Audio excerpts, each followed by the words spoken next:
Perfect. Well, good evening, everybody, and welcome to another edition of Ask the Doctor. We are on a three-part series on cardiovascular health. Part two is going to be really, really exciting. Dr. Bob is going to take us through some education, and then we have an opportunity to ask questions. So please type them in the chat. We want to hear from you tonight. This gentleman is amazing. He teaches, trains, and lectures doctors all over the world. Without further ado, Dr. Bob Rakowski. Well, thank you always, Carol. Happy, beautiful evening, all. So part two of three of cardiovascular disease. The sad reality is that so much of the Western world is being taken out by cardiovascular disease, not so much, believe it or not, in third world countries. They have different challenges. And it can be said that we actually have an environment that creates cardiovascular disease. So this is a very fascinating article that came out in the British Medical Journal. And notice what the title says: lack of an association or inverse association between low density lipoprotein cholesterol and mortality in the elderly. So here's what it says. Cholesterol is not associated with, lowering cholesterol is not associated with saving lives. And in fact, lowering cholesterol may actually kill senior citizens. And that's after a huge review of a lot of different data. So the American Council on Science and Health, here's what we know. If you are 60 years old or older here in the US or Canada, right, North America, half of men, 38% of women are taking drugs to lower their cholesterol. And the sad reality is, for the vast majority of people, it's actually leading them down a path of ill health and early death. So they looked at 68 plus thousand people, and they basically found out an inverse association between cholesterol and death. Now, what does that mean? It means that for 92% of people, the higher their LDL cholesterol was, the longer they lived. So lowering cholesterol seems to be a very bad idea, especially with these drugs. So put another way, high LDL cholesterol, the kind that they're trying to lower with drugs, is inversely related to death rate in 92% of people 60 years old or older. So if you look at medical literature, you'll come to realize that the more and more we drug people, the greater problems we create. And maybe it's time to take back science and look at what's important. So LDL was considered the bad cholesterol, and it clearly isn't, but HDL is the good cholesterol, and it really is. So what does HDL do? It clears bacterial toxins. It actually buffers the stress response. That's what corticosteroid release means. It prevents abnormal blood clots. It prevents damage to the inside of the lining of blood cells. It actually reduces an immune inflammatory response, and it even prevents other factors that cause clotting. So HDL is very, very good for us. And by the way, the magic number for HDL is actually 60. Turns out that only 10% of people that have cardiovascular disease have an HDL above 60. LDL, really not a factor at all, especially when it comes to longevity. Triglycerides, however, are a different story. As triglycerides elevate, the heart problems go up very significantly. So at a fairly high level of triglycerides, the risk of heart attack goes up 510%. Ischemic heart disease, that means basically clogging of the arteries, that goes up 320%. Stroke, 320%, and 220% increased risk of all-cause mortality. So if we're going to monitor anything, we should look at triglycerides and we should look at HDL. And especially, by the way, if you're diabetic, and here's what it says: diabetic people that have high triglycerides, their arteries plaque very, very quickly. And as one progresses towards diabetes, they have a pattern of blood lipid change where there's an elevation of total cholesterol, decreased of HDL, increased of LDL, and increased triglycerides. So just as a way of showing a little bit of history, this is a fascinating book called Health Defense. by Paul Clayton, but he was published in the International Journal of Environmental Research and Public Health. And when they went and looked at autopsies of people in Victorian England, here's what they found. If someone got to be 5 years old, they got to be about 80 years old. And the way the 80 years worked is at 79.9, they were still working 12 hours a day in the field. And then finally, their final month, each day they slept in a little more, a little more, a little more, until they slept in forever. But if we go back to 1880 England, when they did a lot of autopsies, only 2% of people died from cancer, only 6% died from cardiovascular disease. Now it's 68%, more than 2 out of 3 deaths. So, what have we done to create this problem? Well, we've created a very sick world. So, I like Dr. Mark Houston. He's a world renowned cardiologist. And he says, even though there are 1,000 lab markers for cardiovascular disease, there are really three and only three causes: inflammation, oxidation, and autoimmune. So, next we'll talk about inflammation. So, this was a Time cover story. It called it the secret killer. The only time inflammation is a secret killer is when it exists below the threshold of pain, which, by the way, it does in most people at that level. And this graphic asks, is chronic inflammation linked to all disease? I don't know if it's all disease, but it certainly appears to be all chronic disease. And so many different things happen when the body has inflammation. And by the way, a lot of that comes from the gut.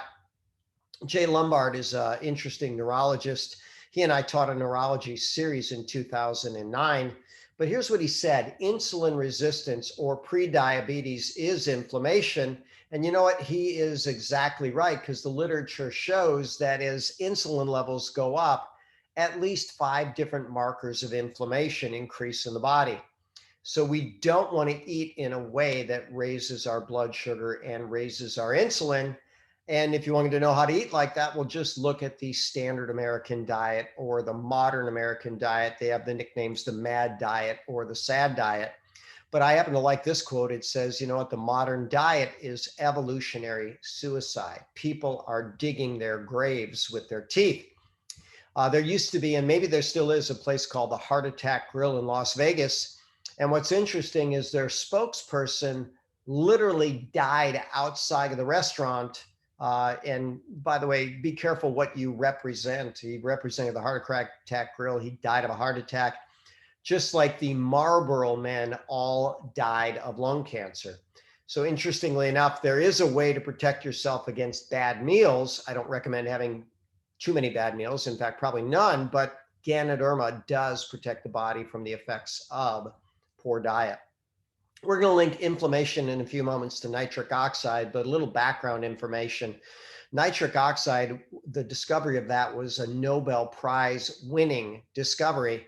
If you think back to older movies where you might see a very stressed, individual clutching his chest and having an acute episode of pain, he fumbles around, finds a pill, puts it under his tongue, and within a moment or two or minute or two, he's feeling much better. Well, what he put under his tongue was nitroglycerin.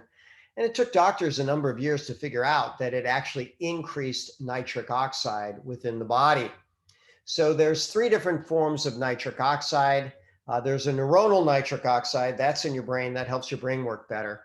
There's what's known as an endothelial nitric oxide, and that, by the way, is what lines our blood vessels. And then there is an inflammatory form of nitric oxide. And when your body has an acute inflammatory episode, something that happens pretty quick, the amount of inflammatory nitric oxide can increase by 1,000x. And what we know is that this inflammatory nitric oxide is exceptionally bad on the heart and is prone to creating heart failure. But what I like to tell people quite simply is the good form of nitric oxide, the brain nitric oxide, the stuff that lines also our blood vessels, that is devoured by the inflammatory process. Inflammation devours nitric oxide. And when we look at human energy production, this little thing here is called a mitochondria. They make 94.4% of human energy. That's actually where fat burning occurs as well. But when you're inflamed, you actually block the mitochondria. So you block energy, you block fat burning. So what happens? You get fat and you get fatigued, both fat and fatigued by the inflammatory process. We'll talk in a few moments about the Magnificent Seven, but I found this a very wonderful article about meal frequency. And when you look, the data on intermittent fasting, eating meals during a different, shorter period of time of the day, they recommend a minimum of 12 hours fasting a day to 16 hours. Newer data probably says 14 to 18 hours a day is more ideal. But there are so many ways that health is enhanced when you eat less often and eat less food. So it's not just eating. You've got to eat right, drink right, think right, move right, sleep right, poop right, talk right every single day. So in terms of heart health, eating right, you want to eat an anti-inflammatory diet, plant-based diet, not too much, not too often, every color, every day. When it comes to drinking right, we want to stay well hydrated, and most people aren't. I like to tell people that you should eat some of your water, high water content foods. And I'm a huge fan of coffee and tea, which is very nutritive water. And there are some coffees and teas that are profoundly nourishing to the body. Moving right, the data is clear. Every single day, we should move every joint, every motion. And there's that magic number of 10,000 steps, which is proven to keep people more fit, more happy, with less risk of cardiovascular disease. Sleeping right, the best of the best sleep, 8.6 hours a night. And that's a pretty good target. Poop right, that has to do with all detoxification, but you'd be surprised how many people are constipated. Some people think it's pretty normal to have a bowel movement every second or third day. That's absolutely incorrect. Every day, and preferably multiple times a day, 2-3 times a day. Talking right is cell to cell communication. And keep in mind that every cell in the body is potentially in communication with every other cell. And thinking right, managing your stress, and creating a beautiful future for yourself. Those are two things that create longevity. And then we've got the nutrition pyramid, and that's one of my passions. If God made it, it's okay. If man made it, stay away. That's what we'll do with foods, superfoods, medical foods, a multivitamin, multimineral, activated omega-3s. I could ask questions about that, but that's an advancement in omega-3 understanding that is wonderful for health, probiotics, and a combination of D3K2. And my favorite superfood, Ganoderma, a number of studies that shows that it is very good at protecting the heart by having positive modulation on all of the known risk factors for cardiovascular disease. So Carol, that covers the data that I wanted to cover in terms of the science. Let me reiterate that the cholesterol information we now know has been very bad information, basically false information. And in fact, medical science has led people astray. But any questions from anybody about anything? Well, our first question is from Usman. Um, if you, it's regarding Ganoderma and tinnitus, and how it can help. Well, the answer is it's going to increase the circulation. It reduces the inflammatory process. If there's a nerve issue, it can actually accelerate nerve healing. It even induces stem cells. But tinnitus is a pretty rough one. If we had a cure for that, we'd all be multi-gazillionaires. I think it can be part of it. I had someone in, as a matter of fact, today, and it was recent onset. They only had it for 2 weeks. And when we made some corrections in the skull and the upper cervical spine, there was immediate improvement. And so there are many different factors, including how long it's been present, but the shorter it's been present, the better. And by the way, if it's a structural problem, structural solution is probably a good idea, or a structural correction.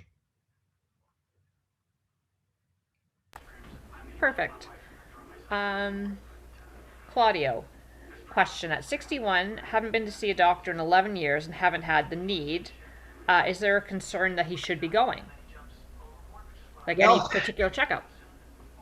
so there's many different types of doctors. There's doctors that look for disease, and there's doctors that evaluate health. And by the way, hopefully doctors that evaluate health will know when you don't have it and know when a referral is appropriate. I had a new patient in today, and it happened to be the son of a patient of mine that died. And the patient that died had very serious challenges, very serious stressors, a lot of things going on in her life. And I knew something wasn't right. In healthy evaluation, her name was Barbara. I said, Barbara, something's not right. I want you to go see a specialist. So I sent her to a heart specialist. I sent her to a lung specialist. And nobody came back with an answer. And then very, very sadly, what I had projected was right. She actually had cancer that had metastasized throughout her body. And when they finally found it, they said, well, sorry, you don't have much time to live. If you tell someone that and you pull the plug on their hope, sometimes that's just what they need to move on. But anyway, so she was gone within 2 weeks. And maybe that was a merciful exit. But it was interesting because her son said to me, Dr. Bob, you were the only one that knew something was wrong with mom. All these other doctors kept saying, she's fine, she's fine. Well, we didn't put together the right team, or maybe it wasn't meant to have the right team. But here's my answer to that. I don't know how many doctors you think Michelangelo went to, right? But he lived to be 87 years old. And there's plenty of people throughout history that have had long, healthy lives. But I'll tell you, it was easier back then to do it. All the food was organic. There weren't the horrible amounts of herbicides, insecticides, fungicides, environmental toxins. But in the time that I've known you, you've made some great strides and are wonderfully healthy. And we can look at some labs. I know that's one thing we're looking at. I have a harder time with that in Canada. But let's do a good baseline assessment and see, is there something we need to look at? Perfect. Kathy asks, is dark urine in a male sometimes associated with detoxing? Well, we wanted to find dark, and certainly, the darker the urine, the more toxins are coming out. So that's a possibility. We don't want it too dark. Something's not right. They're getting rid of something significant. I'll tell you, I had 3 patients over my time that had some very, very profoundly dark urine, and all of them had very significant history of toxin exposure.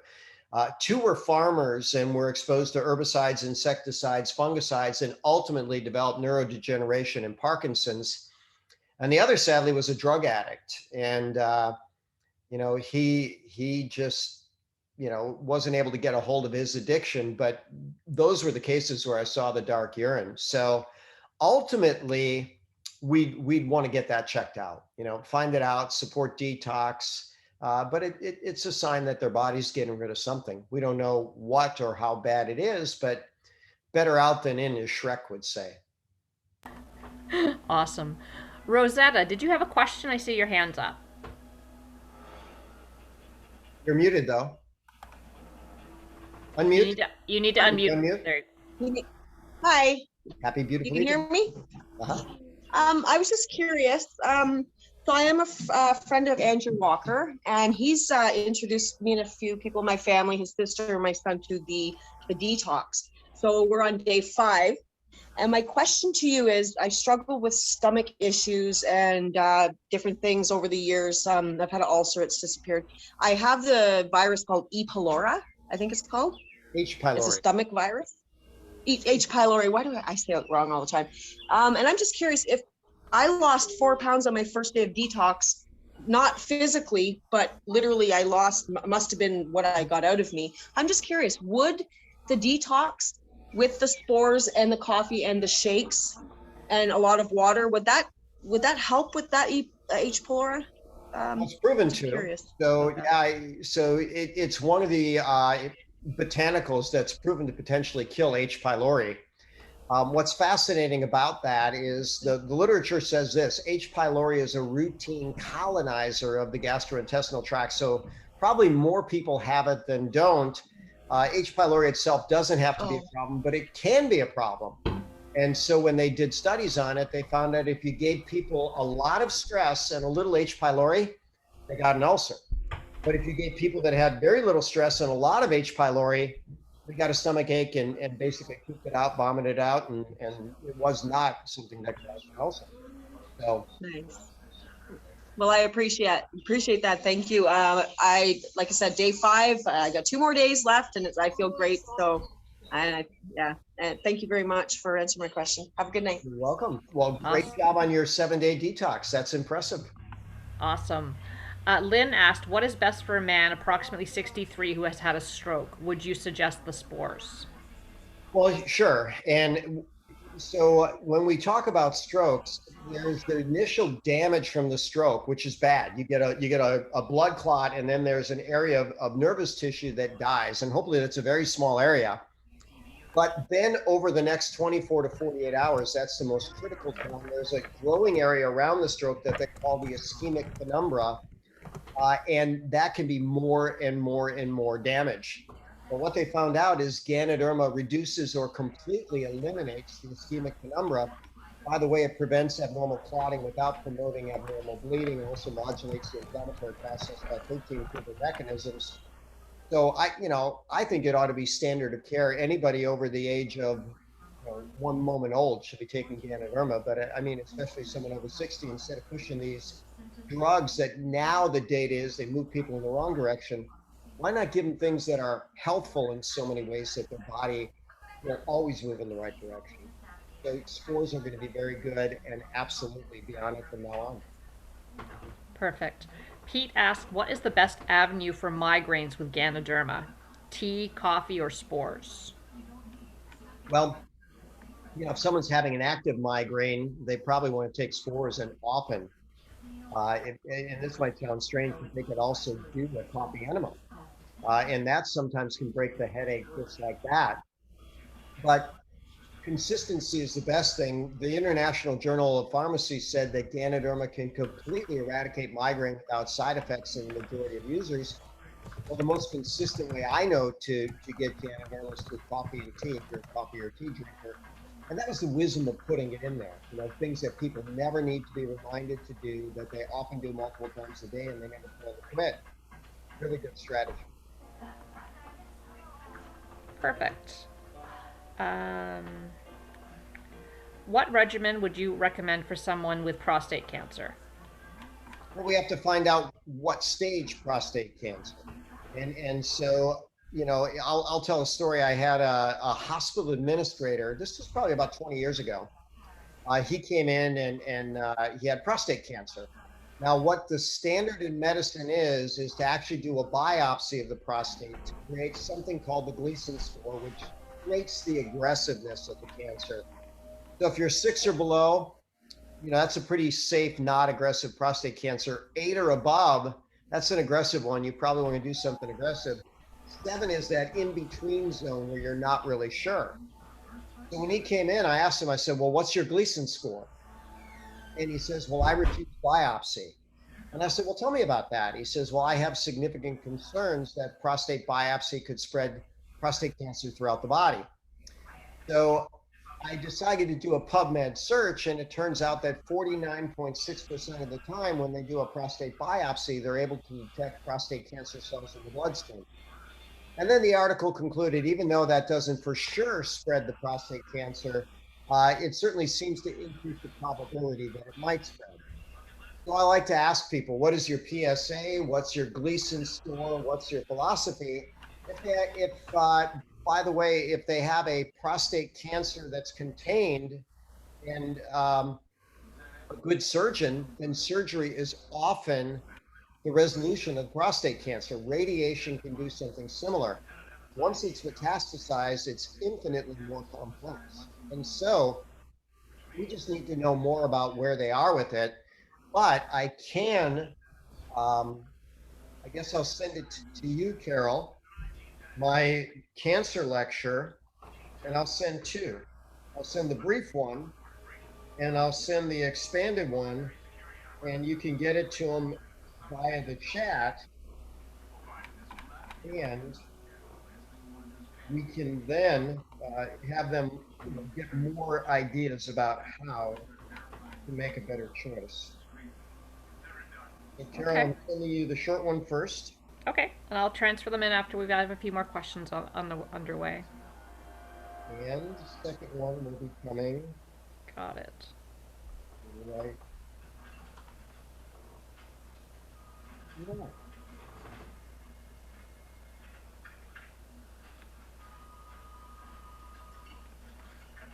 Okay. Got it. Okay. So where am I at? Don't want to get lost. Okay. Andrew's asking for his friend, wondering what regimen you would put her on with reishi to help balance her hormones, i.e., reproductive system. Well, there's a lot of different things that are going to cause imbalance in the reproductive system. So we certainly need more information, but we are in what we call an estrogen toxic world. There's estrogens in plastics, estrogens in pesticides, estrogens injected in animals. Now we know that some of the heavy metals, lead, cadmium, mercury, function as metalloestrogens. And so ultimately we want to clean everything up. We want to clean up the diet, we want to clean up the environment, we want to clean up the skincare, we want to clean up the household items, and then we want to clean out the body. And there are functional foods in my nutrition pyramid that are actually shown to fantastically increase estrogen clearance from the body. Medical foods and functional foods that'll do that. Another category of plant cruciferous vegetables, broccoli, cauliflower, Brussels sprouts, cabbage, those are all well known to help estrogen clearance very effectively. And Ganoderma is shown to enhance clearance of toxins and including the xenoestrogens, one of the popular ones like bisphenol A. So it should really be a comprehensive issue. But there's other things that cause challenges in female endocrine system. Insulin resistance is a really bad thing for the female endocrine system. And so, getting on a ketogenic diet, on a good exercise program, all of these things can make a positive impact. And then regular Ganoderma buffers every detox and helps everything get along better. So whatever they would do consistently is what I'd recommend. Perfect. Susie asks what you would recommend to help retain memory. Well, we got to figure out what's causing the problem. And so interestingly enough, there's a lot of things that cause problems with memory. So maybe we'll do a Zoom on that. But there is an author and researcher by the name of Dr. Dale Bredesen. It was about 8 years ago. I co-lectured at a major conference where he was co-lecturing, and that was before he wrote his book, The End of Alzheimer's. But they now have hundreds and probably thousands of cases of Alzheimer's that they've reversed. And they said they've identified 36 known risk factors for Alzheimer's, but they boil down to three major categories: inflammation, toxicity, and a decline in nerve growth factors, which, by the way, that will happen to some degree over time. But one of the best things you can do for your brain is exercise your body in a fairly intense way. Muscles actually release something called brain derived neurotrophic factor that are absolutely fantastic for the brain. Ganoderma helps to dissolve amyloid plaque. It helps to reduce brain inflammatory process. There's another herb called huperzine, which is, I'll use a technical term, a natural acetylcholinesterase inhibitor. And that keeps your acetylcholine, the neurotransmitter of memory, around longer. And I think that's available in Canada, but not sure if the question comes from Canada. So, but it is here in the US. Perfect. Pete asks if you could do a series on complete diet for optimal health in the future. Sure. Diet is wonderful. Let's start simple. If God made it, it's okay. If man made it, stay away. Eat food, not too much, not too often, every color, every day, in a way that honors your physiology, your genetics, and your health goals. And that's my simple summary. But yeah, we can talk about diet and the types of diets that are out there. Absolutely. Awesome. We've got some good news for our friends that we were talking about before. Claudio's friend has been doing very well. Did you want to tell us about that, Claudio? Sure, I'd love to. Our lady with the endocrine cancer, 2 weeks in, her blood work came back normal. Her CT scan 4 weeks later, no growth on her tumors. Wow. Lots of energy, lots of focus. Went to see her last night. I'm sorry I missed your call last night, but she hugged me and she wouldn't let go. That's amazing. That's awesome. And Lynn had the same thing. Her friend just had a checkup, and her white blood cell count is way down, taking Lucidum and drinking red tea. It's always awesome to hear. And Yeah. now some, yes, all the good news. Now we've got, what would you recommend for face acne? Any protocols, especially for people going through the detox already? Yeah, so certainly that can be a bit tough, but literally steaming the face is really really good, and even some essential oils which are antimicrobial can be good. Ganoderma soap is good. I think the oils are a little bit stronger, and there's even some over-the-counter stuff like there was something called Clearasil benzoyl peroxide. If you steam the pores, if you open it up, if you clean with essential oils and that can be helpful. But ultimately, the skin is the largest excretory organ. We want to balance the hormones, make sure we get the body detoxed. And over time, people can get a lot better. It's usually not a quick fix, though. Awesome. Alexander has an autoimmune disorder, lichen planopilaris. It attacks his hair follicles and permanent hair loss. Well, so I tell people that there are 6 major strategies to reduce autoimmunity. And it starts with sealing and healing the gut. And some publications say that you can completely eradicate autoimmune disease by fixing leaky gut. There's 4, actually now 5 universal immune modulators. One is DHEA, which is available readily in the US, not so readily in Canada. Ganoderma lucidum, there's a product called Paramine, and then vitamin D3 and the activated or resolvin form of omega-3s. I recommend all 6 of these to get autoimmunity under control. I had a mother bring a young man to me with alopecia years ago, and I asked, what's the goal? And he said, I want my hair back. And I said, well, I've never seen that, but I'll do what I can to at least keep this process from being a problem, in other parts of your body. Because often people get one autoimmune circumstance that leads to another, it leads to another, it leads to another. So it's not that, the immune system says, oh, I hate my body, I want to kill it, but whatever's causing the problem isn't being resolved. But interestingly enough, this young man started growing hair back. So I've seen it happen, and if we know it can happen once, it may be able to happen again. Awesome. Pete says, hi, Dr. Bob. Thank you so much for being available for us. A quick question. How do we know we are insulin resistant, and what is the best way to reverse it? Well, you probably want to do a test. So you could certainly do a fasting insulin, and our ideal level is certainly going to be less than what the lab would tell you. Between 3 and 6 is a pretty good fasting insulin. Above that, you're likely insulin resistant.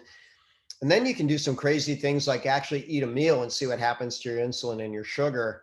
And there's a lot of people that are very reactive. So it really goes with lab tests. But Diana Schwartzbein was an endocrinologist out of Southern California. And she didn't have a very good publisher because she didn't realize that people buy titles, not information. But she had a phenomenal book that she entitled The Schwartzbein Principle.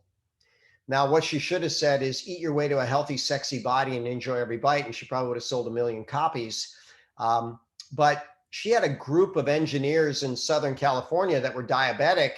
And they said, all right, I'm going to see how my food affects me. And they buy these simple little glucometers and glucose test strips. And every time they'd eat, they'd measure their blood sugar. And interestingly enough, I mean, they came back by the dozens and said, my gosh, when I eat what the American Diabetic Association says I should eat, my blood sugar is so much worse. And here's how I need to eat to keep it under control. Well, that turned out to be mostly a ketogenic type diet. If God made it, it's okay. If man made it, stay away. But interestingly enough, the first thing that rises when you become insulin resistant is insulin. Insulin says store fat, don't break down fat. So the next thing that rises is body fat. The third thing that rises is blood fat, elevated total cholesterol, decreased HDL, increased LDL, increased triglycerides. The last thing that rises is sugar. And so you don't want to look at sugar to see where it's going, but you could look at insulin, you could look at body fat, you could look at blood fat, or you could just say, let me try keto diet, better exercise, stress management, intermittent fasting, and calorie restriction and see where it goes. And by the way, Nobel Prize winning data says it usually goes in the right direction fast for a lot of people. Excellent. It looks like Claudio's the last to speak tonight. He has a quick hair testimonial for us. Go for it, Claudio. Our friend Audrey that we were talking about earlier, she's in her 50s, and within about 90 days, her grays have disappeared. So, Oh, wouldn't yeah, that be awesome? I love gray on a woman, actually, personally. They call it the herb of immortality. And so there's a lot of things that happen. Oh, I see that Jeff said, Yep, I'm getting them now. so Carol's putting those in now. Busy chat box today, but you know, there's so many things that can get better. It is the herb of immortality. There's different things that help. It seems like a long link, Carol. I'm just going by what you. That's normal. Okay. If they click on it, those are the two that take you straight there. Interesting. We need to do a bit.ly link for you. That'll make it faster. Okay. So Oh, I'll work on that. I decided to click on it because my links are much shorter, but okay, that worked. Yep. Fair enough. We'll turn them into bit.lys, then we won't have to do that. And anything else? Oh, hang on. Gabrielle, bad estrogen is all gone now. Only good estrogen from the Ganoderma spores. Awesome, Gabrielle. Well, with that, I think you're a free man. Do we have anything to say to Dr. Bob tonight? Anybody want to unmute and say goodbye? Dr. Thank you, Bob, Dr. thank Bob. you so much. You're Thank you, Dr. amazing. Bob. Thank you, Dr. Bob. Bye. Thanks, Dr. Bob. Thanks, Dr. Bob and Carol. Thanks, Dr. Bob. Good night. Thank you, Dr. Bob. Much appreciate you, Dr. Bob. Thank you, Dr. Bob. Thank you, Karen.